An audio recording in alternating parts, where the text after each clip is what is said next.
In this video, I would like to argue why generative AI is here to stay, and at the same time, NFTs and the metaverse are still to be proven as right technologies. And the way that I would like to argue this is recounting my last two South by Southwest festivals in Austin. Right, one of the biggest innovation and technology festival in the world. I love that time of the year, March, whenever South by Southwest comes up, and I recall that the big topic in 2022 was definitely the metaverse and overall Web3 technologies such as NFTs, crypto, and everything related to that. It had already been so, it had been a couple of years. Uh, okay, fast forward to 2023. And 2023, it was all about generative AI or AI in general.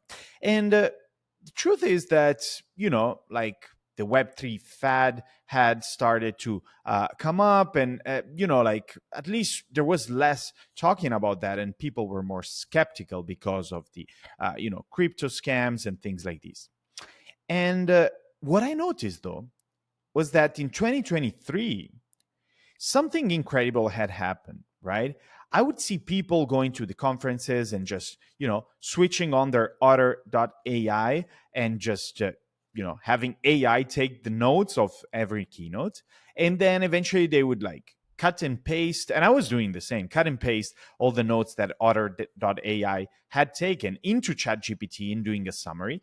And therefore, in WhatsApp groups, you would have access to basically all the keynotes summarized and very well, and clearly explained in a matter of minutes after they had finished. And that was something unimaginable, right? Doing that manually would take so long after the keynote would end.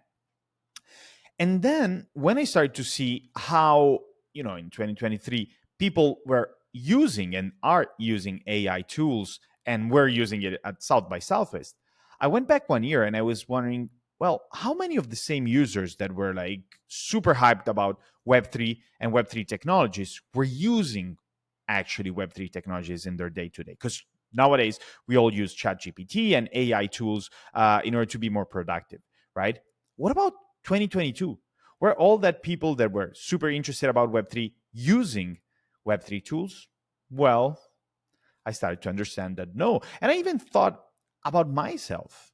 I was listening and creating content around all of that, but I didn't have a MetaMask wallet. I didn't have NFTs. I had just one or two, encounters with the metaverse, and which I also found of poor quality. And so I started to understand that the fact that generative AI is so easily accessible, so easily understandable, and it has like a concrete impact in our lives makes it a much more predictive factor of its future success and current, actually, rather than these technologies that were super well marketed, that came to be, and might be in the future, came to be transformative. But the problem is that they're not mature yet. And therefore, because of the fact that they're not mature yet, not a lot of people, and at the same time, they're kind of hard to implement.